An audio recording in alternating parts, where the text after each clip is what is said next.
This is the blueprint for Kentucky to turn what looked to be a nightmare transfer portal into a top 15 team with a bunch of stars. For starters, you want to secure Alex Wilkins. The freshman transfer from Furman averaged 17 points per game for the Paladins. But head coach Bob Ritchie had never started a freshman point guard before Wilkins entered the program. Wilkins started all year and was a star player for Furman, even dropping 17 points in the first round of the NCAA tournament versus UConn. Kentucky looks to be battling with UConn, Illinois, and possibly Alabama for Wilkins. However, Kentucky is currently considered the front runner, and he's already finished up his visit to Lexington. At this point, you will have a backcourt that consists of Zoom Diallo, Mason Williams, Alex Wilkins, and Trent Noah. So it's time to move on to the front court, where Syracuse transfer Donnie Freeman has wrapped up his visit at Lexington and looks to be down to Kentucky and Alabama.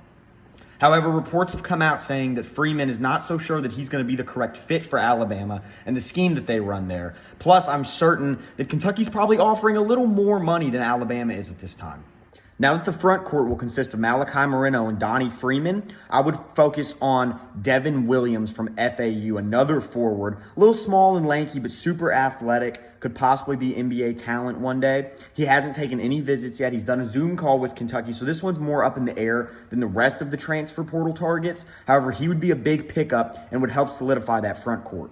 Last but not least, the decision of Tyron Stokes will obviously send shockwaves through NCAA basketball, as he's between Kansas and Kentucky is the way it looks like. Nobody knows which way he's leaning. Most people would say Kansas up at this point, but I feel as though the longer it drags on, the more favorable it is for Kentucky. Plus, you have to take in fact the Nike money that Stokes would be receiving if he commits to Kentucky over Kansas. This is the blueprint for Mark Pope to turn what seemed to be a disastrous transfer portal start into a good transfer portal and solidify a solid roster for next year. Follow if you like sports content like this.